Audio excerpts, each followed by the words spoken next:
right, everyone. Well, welcome and thank you for coming to Radiance's launch event, which will also be an explanation of what is going on right now in spring and why are we all getting allergies and how can we actually get after this and fix it. And so, yeah, I want to thank you guys all for making it out here and spending your Wednesday evening with us and learning a little bit more about Ayurveda and also how to hopefully impact your life in a really positive way. So, thank you again. Um, there are two of us here. I am Kush. I'm the CEO of Radiance, which is a company that broadly is trying to bring more Ayurveda to the US. And then with me, I have my co-founder, Dr. Jessica Villela, who is right over here. I'll let her introduce herself. Hi, everybody. Welcome. Some of you might know me. I am Jessica Villela. I am an Ayurvedic doctor trained in India. Spent nearly 8 years in India learning the amazing science of Ayurvedic medicine and practicing in clinics and hospitals, mostly around South India. So it's been a long road for those of you who are familiar with what has been going on, and this transition into Radiance is super exciting. This has been a wonderful, huge blessing, I think, for all of us to be able to now move forward in a way to get Ayurveda to more people. So thank you for being here, and I hope that we can give you something valuable today, and we'll be happy to answer questions as we go along. Kush is going to take it mostly from here. Awesome. Let's take it away. I think people are ready to get ready into some meaty content, and so I'm excited to dive in. I want to give people just a little overview of what we're going to be talking about today. I think that there's people here that have been working with Ayurveda for several years and maybe even practicing Ayurveda, and then there's people that really don't even know what it is. And there's maybe some of my friends here who just thought this was interesting and wanted to stop by, or people on our mailing list that got their interest piqued. And we want to provide context for everybody and really let everybody meet everybody where they're at. And so we'll start out by talking a little bit about the context. What makes Ayurveda valuable? What is the goal of it in kind of the modern world where there's so many different healthcare options and there's so many different things you can do for your health and wellness? What's the role of Ayurveda? And then we'll dive into the specific subject for today, which I think is an interesting one for everybody, talking a little bit about the root cause of allergies. Because we often think of allergies as just something that we suffer from, and it's just maybe a faulty immune system or a result of the external environment, but it really has root causes that we can address. And so we're going to get into those root causes, talk about treatment protocols that you can use to start to get after the root cause. And then we'll have some time for reflections and takeaways from everybody. And so, yeah, we're really excited. A few reminders. If you guys are willing, put your cameras on. If you're not, no worries. Please try to keep your microphones muted throughout the first part of the presentation. We're going to have Q&A and time for people to share at the end. And so we'll save questions from there, or we'll save verbal questions from there as well. But please feel free to toss questions in the chat as we go along. And if possible, whichever one of me and Jess is not speaking, we'll try to answer them as we go. Otherwise, we'll get to them at the end. And also, yeah, we'd love for everyone to stay until the end so that you can get access to some of the protocols that we're going to go over in the presentation in more detail. So we're going to send over a Notion page for anyone that stays until the end to kind of see exactly what they can start applying to their own lives. So yeah, we'll dive right into it. I wanted to start out with a quick questionnaire for people, just so we can understand what people's level of familiarity is with Ayurveda and what kind of background people are coming in with. So for this one, if people could go down to the bottom of their Zoom screen to the reactions tab and fill out the reaction that applies to them based on this here. So everywhere from a blank slate to an expert. I'd love to see where people are at. Looks like we have some beginners in the house. Nice, some more beginners. Looks like some people that have been exposed a little bit. Nice, intermediate and blank slate together. Cool. Awesome. Thanks, y'all. That's some good context. So it looks like we mostly have people on the blank slate to intermediate front, a lot of beginners. So it's good that there's some context in the house, and then we'll fill out more as we go. Okay. I guess the first thing to kind of address up front and center is why is Ayurveda valuable? Why should we care? From one perspective, this is a kind of outdated system that's existed for a few thousand years, but really was all pre-modern Western scientific, right? And so one perspective that I think a lot of people come to the table with, that I came to the table with, was this is probably just outdated knowledge. Why do we need to care about this, and what's the point? Um, and I think the reality is that there's three big reasons that Ayurveda is really, really valuable for us in the modern age. And I think that in part, I'll play this by contrasting it with kind of conventional medicine that a lot of us are familiar with.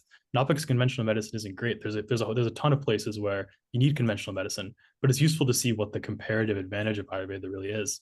Um, one place up front and center is that Ayurveda is really holistic. It's both holistic in the sense that it looks at your mind, your body, and your spirit, but even inside the domain of your body, which is where most people's physical issues are coming from, it takes a wider perspective than the reductionist approach that most of conventional medicine takes.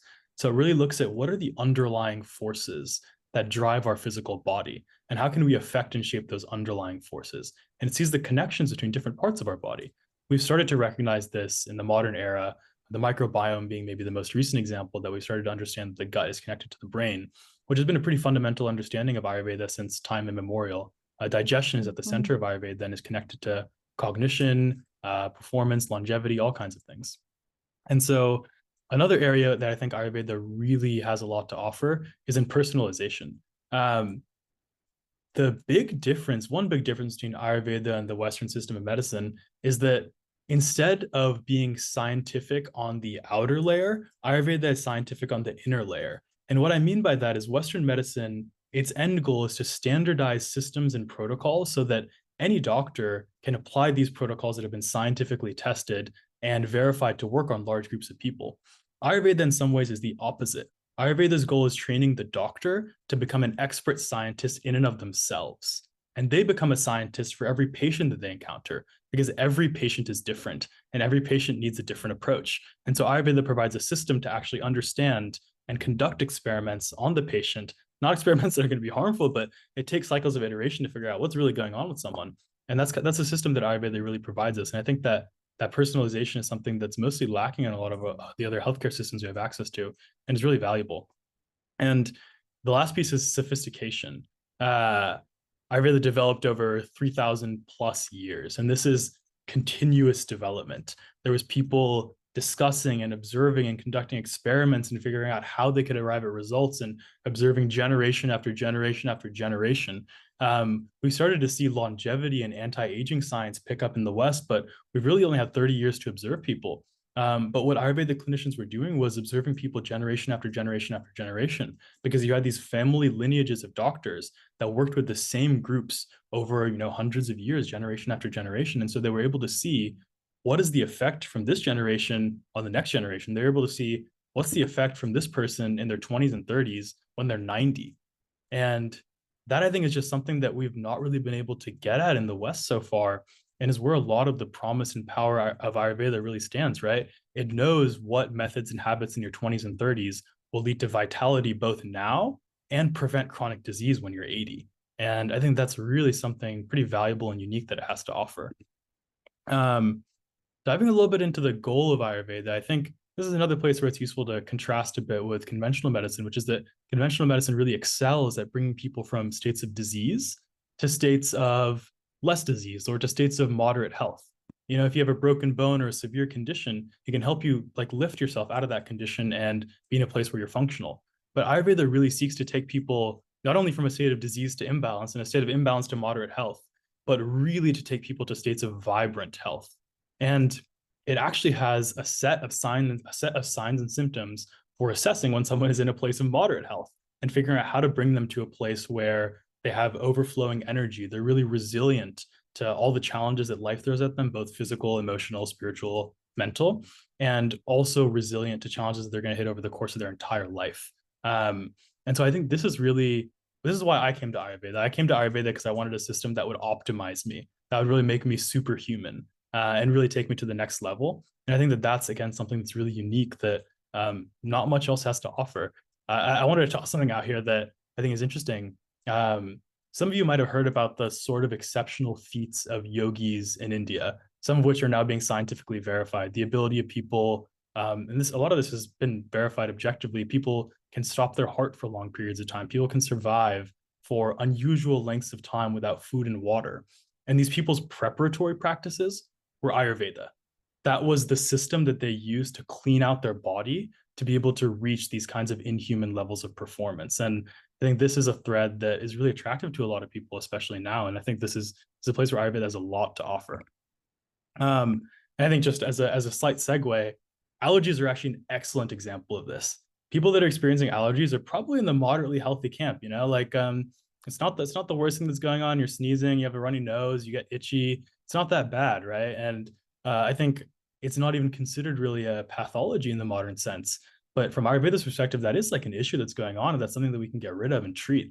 And so that segues me into the next section where I just wanted to ask people, like, where is your health right now? I think most of you probably came to this because the issue of spring allergies or spring sicknesses is something that's relevant to you. And so I want to toss some of these questions out at you. Do you normally experience allergies in spring? What symptoms do you usually experience and notice? And have you noticed if these symptoms have gotten worse year over year? And if you're comfortable, feel free to either toss these in the chat for everyone, or also feel free to just DM them to me or Jess if you just want them to be a little bit more private. But yeah, I'd be really curious to see what people have to say there. And I'll give you just a minute to start tossing things in.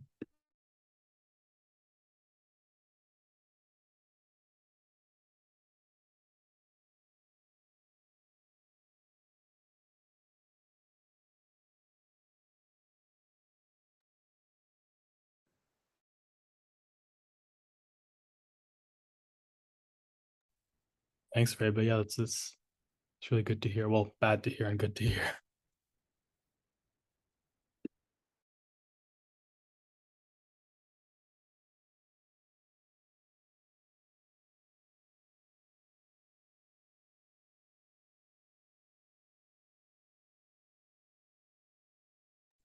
Nice, Emma. That's cool.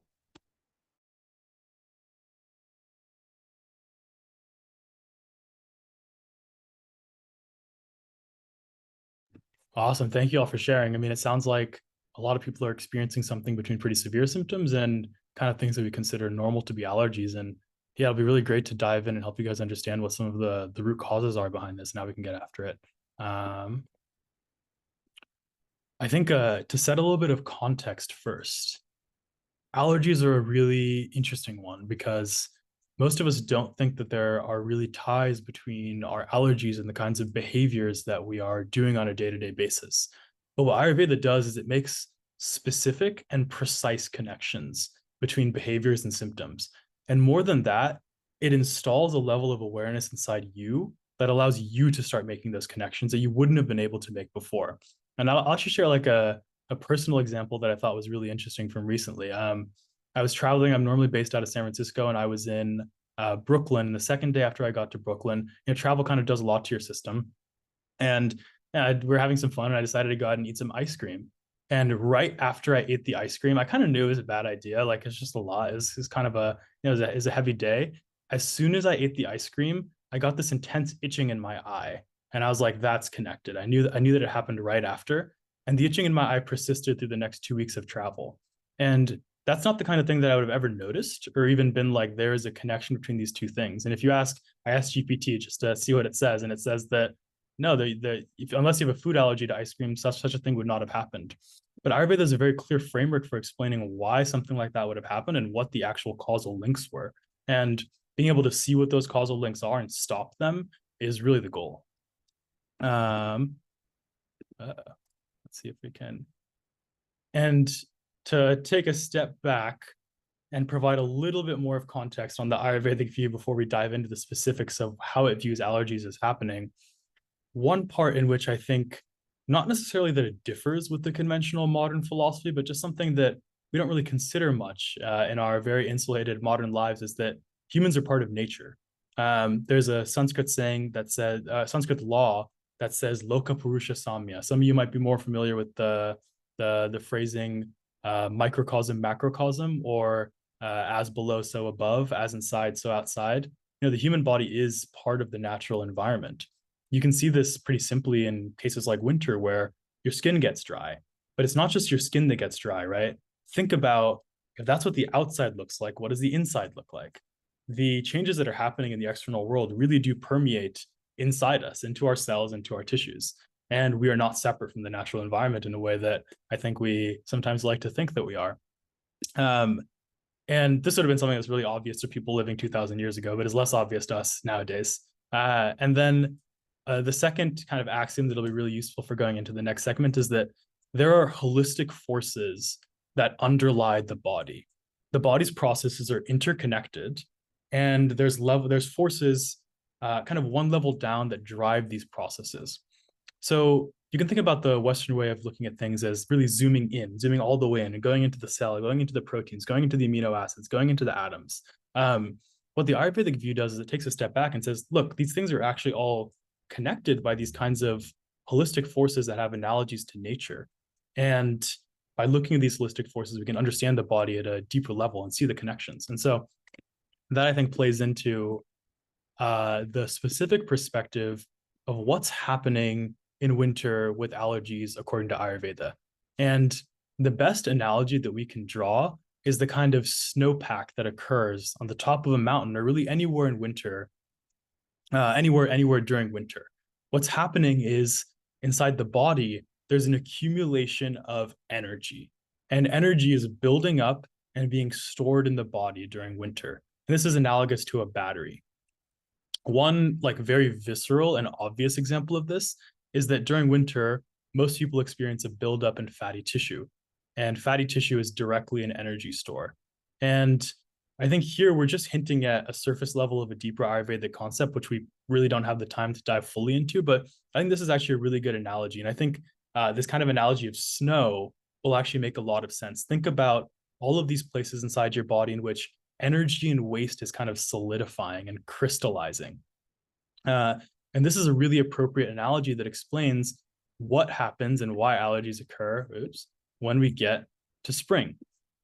Spring causes a discharge of this energy. As the environment heats up, both the physical and more holistic ways in which this energy manifests have to be discharged because of the heat that's coming in from the environment. And is discharged in either one of two ways: healthy growth or disease. And allergies are one of the ways that your body really signals there's too much energy. And think about what's happening when allergies come on, right? It's literally this liquid that is pouring out of your nose. You're sneezing, you're coughing, you're trying to expel. And this manifests in a couple of different ways. The kinds of skin conditions that people experience are also a manifestation of this. All of the conventional allergy symptoms like a runny nose or a sore throat. And really, these kinds of symptoms are the quote unquote normal expectation for the season for most people, right? But the interesting thing is, from the Ayurvedic point of view, they're not normal. Someone that is inside an Ayurvedic process and is really kind of engaging and cleaning their body out and following the kinds of rules and regimens that lead you to have a vital, longer life, they don't experience these things. And I think this slide helps elucidate a little bit of the misconception that I feel like exists around allergies. On the top, we see the kind of the tip of the iceberg. We see the pollen. We see the miscalibrated immune response. We see all these external triggers, and we think that's what's creating the allergies. But the reality is that the underlying root cause is this accumulated energy and waste from winter. And this is a deep subject, and I think we'd be happy to talk more about it in the Q&A. But I think, just worth considering that it's not the pollen that's causing the allergies. It's not the miscalibrated immune response that's causing the allergies. Those are both, one's a trigger, one's a symptom. And okay, with that, I'm going to hand it over to Jessica, and she's going to dive in a bit to the boring but useful part, which are the treatment protocols that we can use to start to get after some of these things. So Jess, take it away and just tell me when you want me to go next slide, because I'm controlling them. All right, thanks, Kush. Guys, I hope that was useful. And I personally love those images and graphics. I thought they were beautiful. Has anybody ever been to, the mountains to go skiing at the end of winter? right? You know what's up there. There's a big, huge snowpack up there. And as the sun rises higher and higher in the sky every day, as that heat builds up from the direct rays of the sun and from the ambient temperature, all of that snow has nothing else to do but to start melting. And if it melts quickly enough, it turns into a deluge. It's a huge stream, right? A huge gushing forth of runoff and melting water. That's really the best way to think about kapha melting in your body in the springtime. And so the way that Krish put this out, hopefully gives you that feeling. You know, I want to make sure that people feel like they understand the concept here, because when you really understand it conceptually, it's then going to make sense as to why we follow these certain types of treatment protocols and management protocols. Go ahead to the next slide, please. Thanks. I'm going to address one question real quick here. Carrie asks, is this the same case for people that live in warmer regions? Yes, it is. It's just the degree of melting that takes place is probably less. So this is a phenomenon that will happen worldwide, but in equatorial belts where they have a much more even amount of sunlight and nighttime, daytime and nighttime over the course of the year, winter versus summer, the severity of this change isn't going to be felt as strongly. Okay, so when we are experiencing this in the spring, the main thing that we want to focus on is stabilizing digestion. Why? Because digestive capacity and metabolism, these two together are the foundation of health. Every part of the body relies on metabolic processes happening not only in a strong way, but also in a clean way. I would assume everybody here has driven a car at one point in their life, right? Everybody drives probably here and there. And if you know how your car works, it has an engine in it. If you have problems in that engine and it's not burning gasoline as cleanly as possible, what happens? You generate more waste byproducts. That's the same thing that our internal engine does, which is our digestive system. So we need to keep this thing running as cleanly as possible and reduce or mitigate byproducts of waste. As we do that, we end up allowing the rest of the system to remain clean and clear and stabilize further metabolic processes down the chain.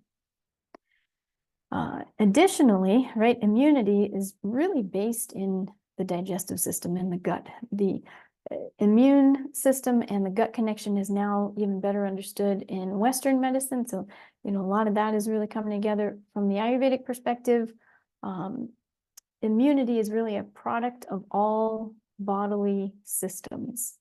It is the best portion of each system that has been produced. So it's a little more complex than just being dependent on the digestive system. So treatment protocols here start off with looking at and assessing the current state of digestion and metabolism. Where are we, right? And that's exactly why we're asking you to think about what kinds of symptoms do you experience? And the symptoms are that little part of the iceberg up at the top.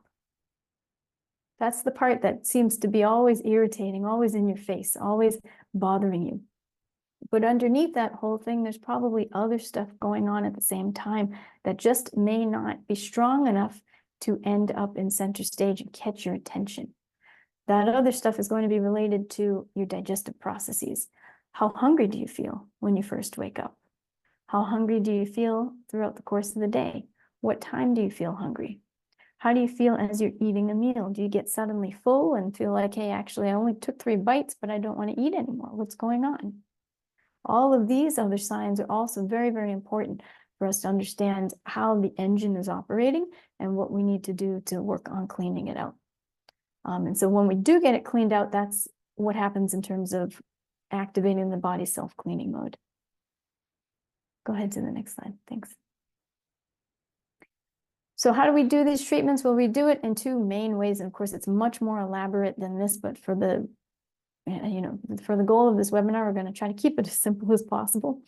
The 2 types of treatment protocols are a generalized approach, which is going to stay in a very safe range of looking at diet and lifestyle and really trying to modulate or make changes to diet and lifestyle. The more advanced treatment protocol is going to be with a personalized approach, and that does need to typically be supervised by an Ayurvedic physician, at least maybe the first period of time that a person is going through Ayurveda. You know, if a person practices this stuff regularly over the course of 5 to 10 years, they'll get into the mode of it, they'll get into the groove of it, and they'll be able to do it later on. So, you know, the first couple of years that you do these things and you learn how to do it, you're really making a huge investment into your future state of health. And that's where we're going to bring together things like diet, lifestyle, Ayurvedic formulations, and Ayurvedic self-care treatments. So it's a much more comprehensive package. All good, thanks, guys. Okay, so what we're going to cover here are some of the very general treatment protocols that you can try to play with on your own at home. And these are going to be really simple things, but powerful. Powerful if you're willing to really give it a shot and do it in an effective way. And this is going to be number one, identifying and avoiding causative factors, looking at ways to manage your fluids, and looking at ways to manage food and nutrition. So what are causative factors? Well, this is another spot where it gets a little hairy in Ayurveda. It's a little complex, okay? Because anything can be a causative factor. There are actually several references in classical literature that clearly state that any substance in the universe can act as a medicine or act as a poison, depending on who uses it and when. So we really need to make this a whole study. We need to look at ourselves, understand what we're experiencing, and then kind of catalog day to day, hey, what am I actually doing?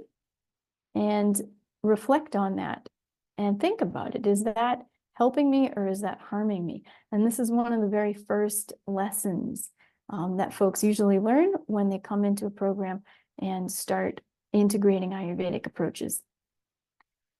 Once a person gets that level of awareness of themselves, even initially, right, we can then start to personalize the program. Once we identify, okay, it looks like these are probably the top 5 causative factors, and we do that as a combination of guiding the person, directing the person into what to look for, testing some items as well, perhaps, and then making notes about whether or not it feels like it's helping or it's hurting. That allows us to then start personalizing the whole program and say, okay, here's what we need to take out, here's what we're going to try to replace it with, and here's where we may end up using formulations as well as certain self-care treatments.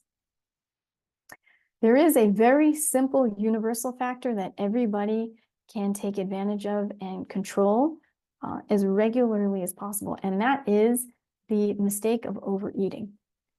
Now, humans are designed, as many people understand today, to go through periods of feast and famine. So to overeat here and there, maybe once a month, you know, maybe maximum twice a month, but how frequently really are we designed to be able to handle an overeating event? This is what holidays are for. And it's no coincidence that holidays like Christmas come at a certain time of the year, which we'll hopefully do another webinar about that, but it's designed to happen at that time of year where the body can actually handle overeating and make use of it. And so if we follow, you know, the whole annual pattern that way, what we find is that we get into the sequence of building ourselves up and then reaching a point where, okay, we've charged the batteries, we're ready to go. Now it's time to pull the plug out. We don't need as much nourishment. We don't need to be constantly getting, you know, so many things on a day-to-day basis. We actually need to release. We need to withdraw from intake, and we need to reduce the intake for a period of time. And that's what needs to be done in spring. Okay, so fluid management is geared towards activating metabolism and detoxifying the body. Some of the simplest ways to do this are to just drink freshly boiled hot water. And it, you know, students have joked with me over the years that I should trademark this phrase Why do you need to even say it? Why does it have to be like that, freshly boiled hot water? What happened was, you ask the person to drink hot water, and what do? They get hot water out of the tap. They put the water in the microwave. They take the water out of the water cooler or bubbler at work. They seem to find every single way to get hot water except by boiling it, which makes sense because once it's boiled, it takes time to cool down. But the principles in Ayurveda are guiding us in a certain way. They're advising that we do this a certain way to get the right result.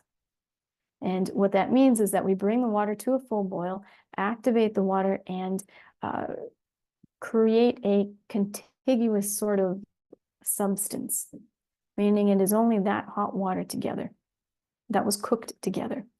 And then pour out a cup, let that cool down, and drink it while it's hot, having been recently boiled. That's the best way to simplify fluid intake and to give your body something that is going to activate metabolism, help start activating fat metabolism especially, and breaking down and digesting old built-up waste. If we want to accelerate that process, we can now create a tea with substances that are going to promote that effect even more. Ginger is the number one on that list. Ginger does something amazing called pachana in Sanskrit. It literally cooks old waste.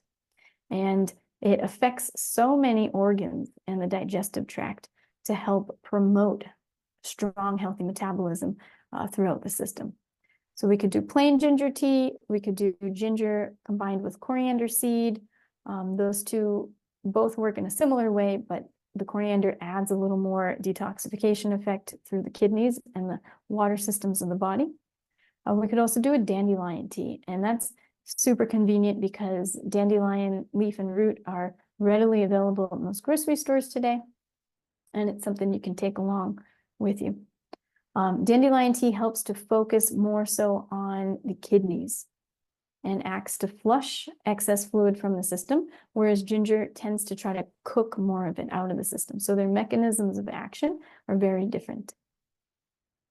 Nice. And maybe worth mentioning one thing that I think I didn't mention when we transitioned over. Why are we doing all these things that activate metabolism and lighten meals and cook things? Well, we'll get to the lighten meals in a second, but why are we doing all these things that lighten the system? Just to make the connection really clear for people, it's because a bunch of stuff accumulated during winter. It's being released now, and we want to speed that process up. We want to burn it all off, which is why we have all these metabolically enhancing things that we're doing, which is included in the next thing that Jess is going to talk about right here. Exactly. Yeah, thank you. The goal is once we recharge our batteries over the course of the first part of winter and even the late part of winter, we hit spring and we have all this excess energy. It's almost like potential energy in the body. We have this opportunity to create a lot of physical work or mental work. And so, there's a number of ways to actually utilize this energy, but from a dietary perspective, we can use these methods like hot water and light meals to help speed up the burn and cook through some of that excess energy to simply burn it off. The exercise can perform a similar function, but it may not produce the results in exactly the same way. So with the dietary recommendations, a easy general protocol that anybody can really try at home is to do something as simple as either a yellow lentil soup or a rice congee. And we, in Ayurveda, it's very popular to see like the mung soup or the mung bean being used in a very similar way as the yellow lentil soup. The idea is really that any light type of legume can be used for this, but these are going to be the more popular ones. So simply taking that base ingredient, washing it, cooking it in a lot of water until it basically disintegrates, and then adding some salt in at the end. And that's pretty much it. These are not glamour meals. This is not meant to, excite your taste buds.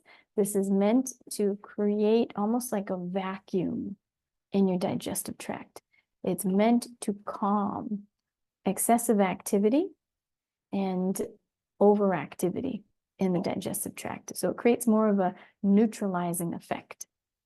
So whatever is destabilized, whatever is dysfunctional, especially of recent origin dysfunction, those things can then return to a state of normalization quickly and easily because the body doesn't have to put a lot of effort towards digestive capacity.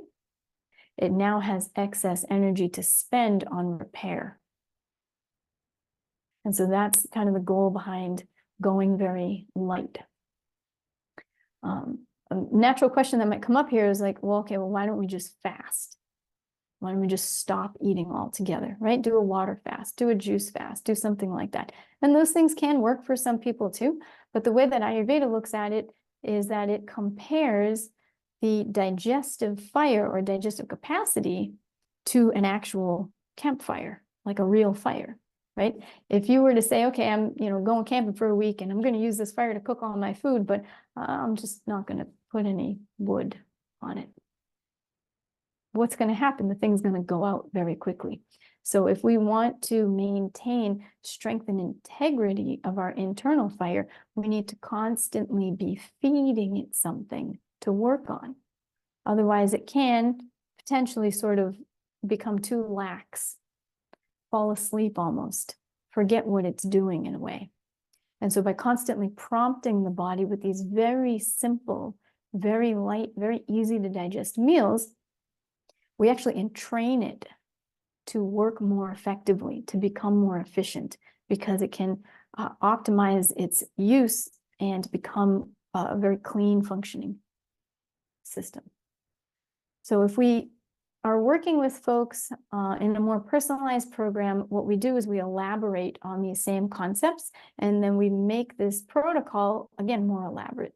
We may start out with a rice congee, and then depending on the signs and symptoms of progression, meaning how hungry the person feels, how tired they feel, how lethargic they remain, or if they become active, right? You guys might have noticed yourself too. You eat a whole bunch of bad food for a couple of days and you feel like you really regret it, right? So you take a break, you lighten everything up, you go real simple for a few days, and things come back to normal, and you're like, oh, my brain works again. I can think straight again, right? That's essentially what this is attempting to do. And what we need to do is watch for these signs and symptoms of progression of that development of digestive power. So we go through these steps or these stages of the dietary protocol for some number of meals or some number of days, depending on the person's response, step by step. Nice. Thank you, Jess. That was really good. And I'm going to take the conclusion right here, which is, why does any of this matter? Why should you care?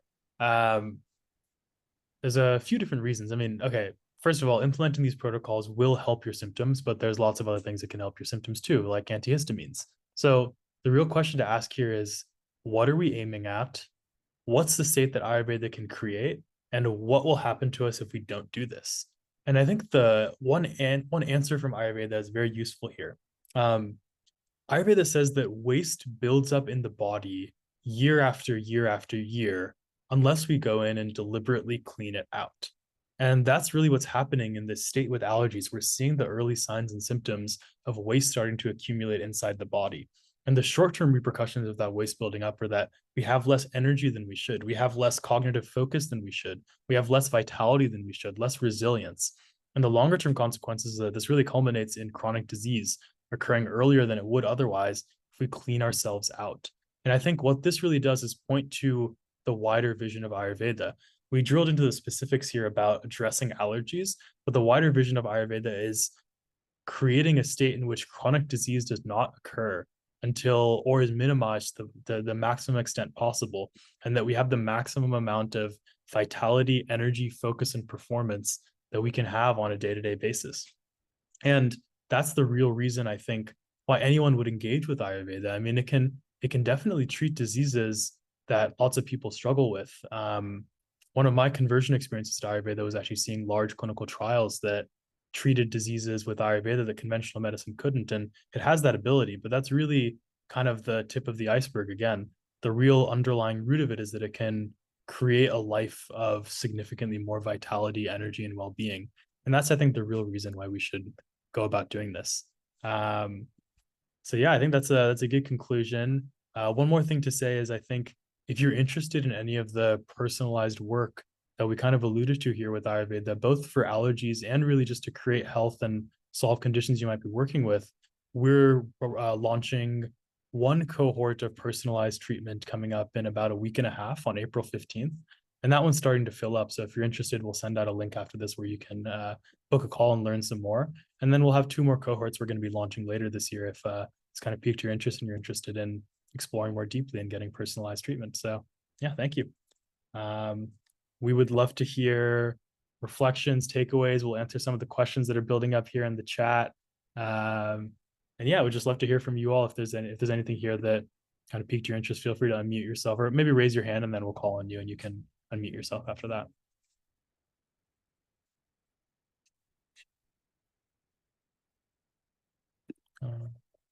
Looks like we got a question from Yatharth. I'll toss this over to Jess. Why does local wildflower honey work? Yeah, that's a great question. And so interestingly, there's a lot of understanding from the Western side where the concept is that because the contents of the honey are curated from local flowers, local plants in that region, it helps the body's immune system adapt to it. And that's very much a possibility. The Ayurvedic understanding of this is a little bit different. And what it tells us is that honey is a very, very potent substance, first of all. Because honey is collected from so many different bees and so many different flowers, it is an amalgamation of high potency, right? There's a lot of potential variability going on in that. And so there's actually a lot of restrictions or recommendations on how to use honey so that it's safely converted in the body into a therapeutic substance. But honey is stated in classical literature to actually reduce kapha. And so it helps to scrape excess kapha out of the body, which is beautiful. This is the perfect time of year to use this. And one of the recommendations in classical literature is to use this thing called madhuraka. So the word madhu means honey in Sanskrit, and udaka means water. So the person can create or can make a honey water drink as a breakfast replacement.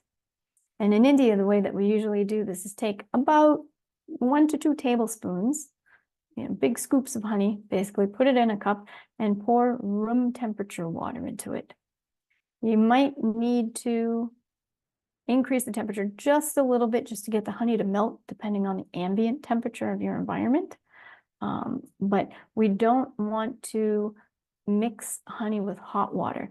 Again, because of the high potency, there's a lot of unpredictable chemical reaction that can take place if we expose honey to heat. So this would then naturally bring up a lot of other questions like, well, what about pasteurized honey versus raw honey? Raw honey is by far the way to go. It's not even worth it to use pasteurized honey based on these Ayurvedic regulations, right? And you really want to make sure it's not adulterated. You want to make sure it's straight from the hive as much as possible, just collected, jarred, stored in a clean, dry container, and stored in a dark, cool spot, in the pantry or something like that. Yeah, and worth also saying that the word that Jess is using, kapha, that's a Sanskrit word for the accumulation of energy that we were referring to earlier. That's just the word that maps over there. Yes, thank you. Sorry, I forgot we didn't bring that word up. So the thing that honey does is it helps to facilitate the reduction and scraping of this accumulated energy in the body. And that's essentially what the kapha is. Okay, it looks like we've got another question in here. Okay, so Kendall, you're asking, is refrigeration good for honey? You can refrigerate it, but you don't really need to, as long as, look, you want to prevent honey from going above human body temperature. If you live in the southern portions of the US and it's 110 degrees in your home, yes, go ahead and put the honey in the fridge. But if you're in like a normal environment where your ambient temperature in your home is like about 70, 75 or 65 to 75 range, it should be fine on the counter. Just don't put it in direct sunlight try to keep it in a darker location. Yeah. And then just really quickly, I'm going to toss in a feedback form here and would love for you guys to fill it out. And anyone that fills it out, we'll send over a Notion page with some protocols that we outlined here with more details. Thank you. And also, if you're interested in signing up for the cohort, there's a booking link inside there for a call, just as an interlude in case anyone's not interested in the questions and just wants to fill out the form and dip. But yeah, it sounds like the other question that we had here, Jess, is how are fall allergies explained when spring is explained as accumulated winter toxins? Very good. So look, in the external world, we have two huge phenomena. One of cold, which happens in the wintertime, and the opposite is heat, which happens in the summertime. And so the concept of this annual cycle in Ayurveda is beautiful because it explains in a wonderful, sensible way that as we go through the cold period, there's some accumulation of internal waste that we need to clear out in the spring. And then as we go through the hot period, again, we are susceptible to accumulation of a particular type of waste because of the external heat. That also is best to try to flush out at the end of the summer. And that is where panchakarma comes in. And that's a whole other big topic. I would love to do a whole separate talk about that at some point. But just a very quick and easy explanation here is that we look at these two cold and hot seasons and their intermediary periods, their shifts, their transition periods into the other season.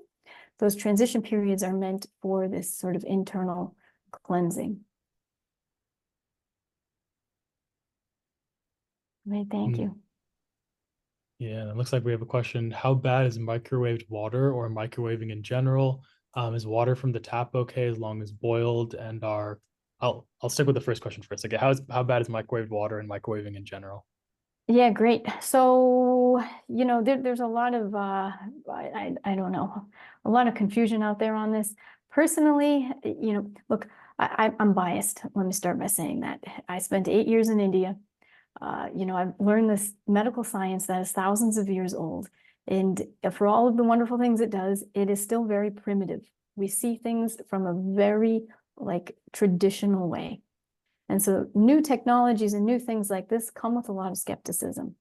For me, I put something in the microwave, especially if there's water in it, and even though it's supposed to boil, it doesn't boil until we open the door. What's up with that?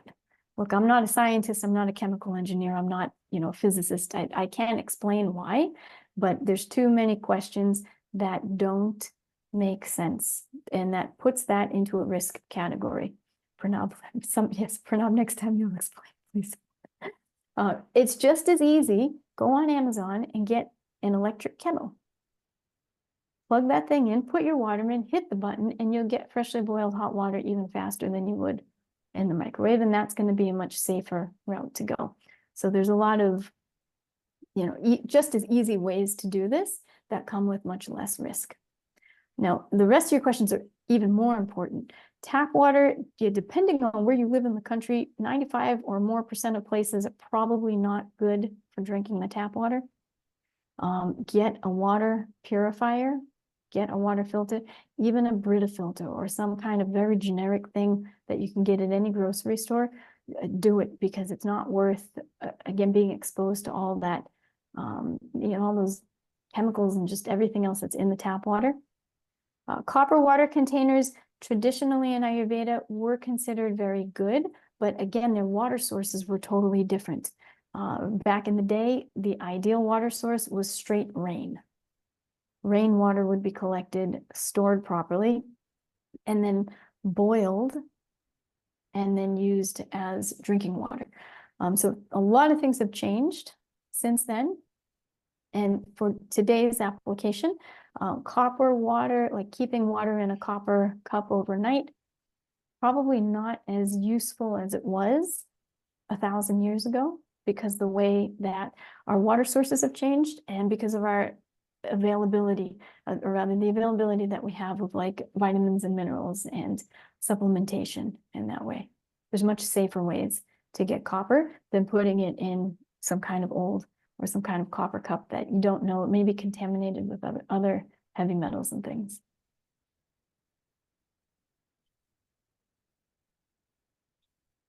I Does have that a make sense? question. Is that okay? Yeah, go Yeah, ahead. I have a question for you guys, if you don't mind, if you don't care. It's just easier to talk than to type, I think. So, what about timing of all that? So, I get a little confused about when does detoxing start? Does it depend on what kind of region do you live in? Like I'm in Charlotte, North Carolina. So our spring starts earlier than someone that lives in Ohio. Or so how do you know when is the right time to start this process? perfect question. You look out the window. Oh, And this is exactly why Ayurveda is so powerful. We have the tools by using our sense organs, using our eyes, using our ears, right?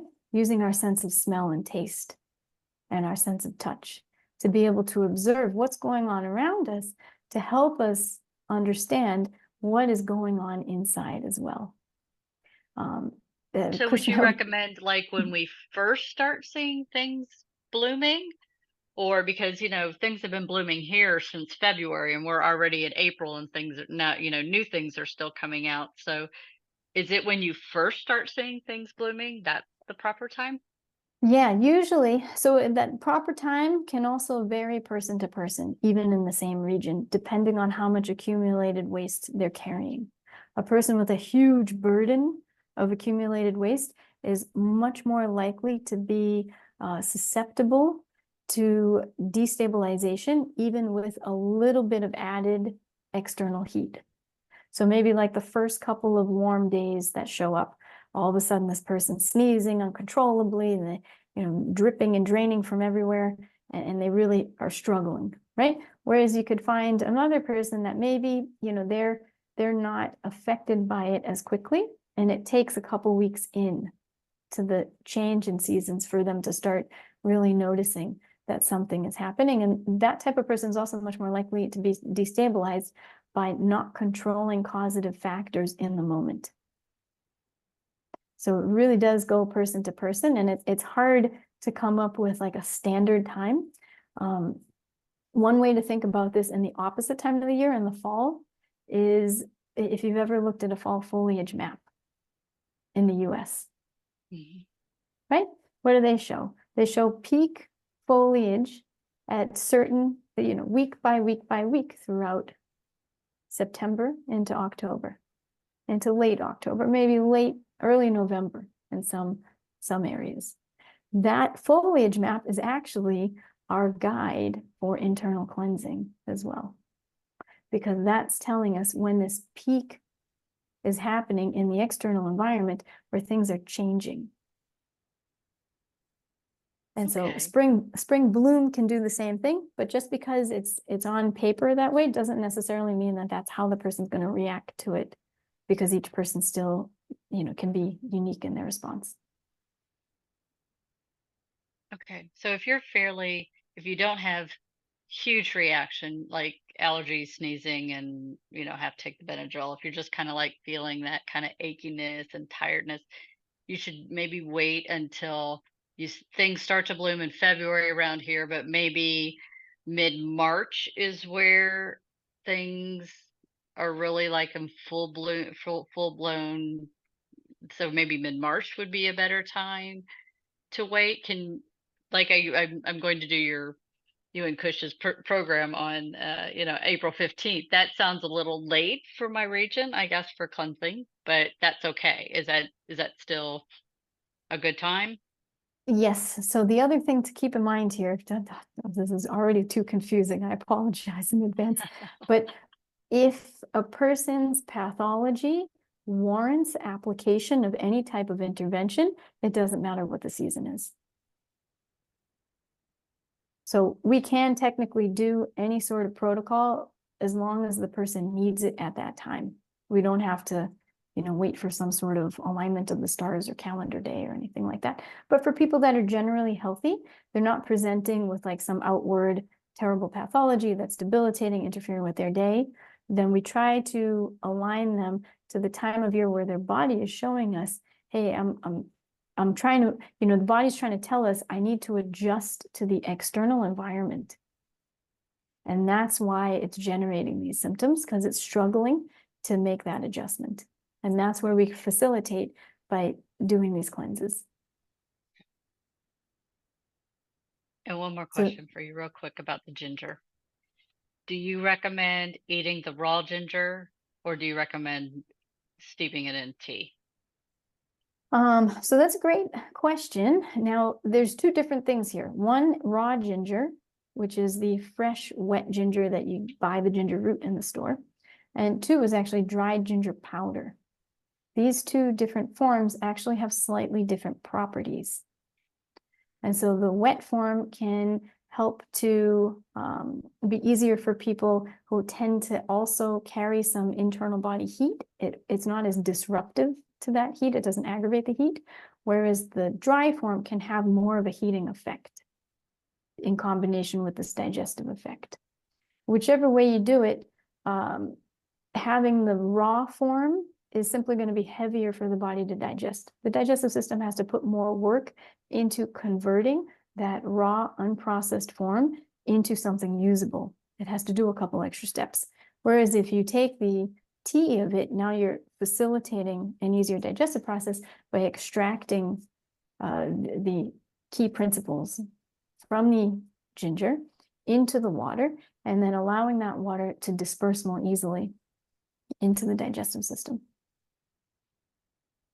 Okay, great. Thank you. You're welcome. I just want to say one more quick thing, Yatarth. Thank you for putting that comment in there. I'm sorry that you feel like you're losing your mind, but Ayurveda is the unified system. Ayurveda is the framework that allows us to understand where everything has its place, how things are connected, and what the implications are. Meaning, if we decide to do one thing in a certain area of life, what is that going to affect down the chain and why? And so if you do want answers that way, learning Ayurveda is a very valuable investment of time and effort.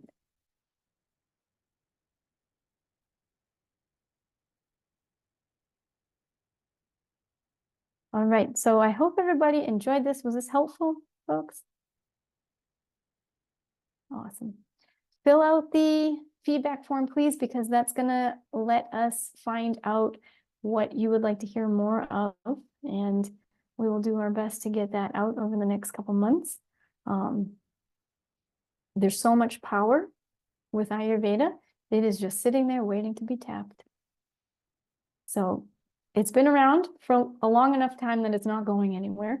But the sooner you start to use it, especially the folks that are under 40, especially the folks that are under 30, you stand to take your entire life in a different direction the sooner you learn this. So make it a priority, find the time, and put some effort into it, because you'll be very happy that you did. All right? Thanks, everybody. Thank you, Jess and Kush. Thank you. This is Appreciate Thank you that. all. Yeah. Thank you, guys.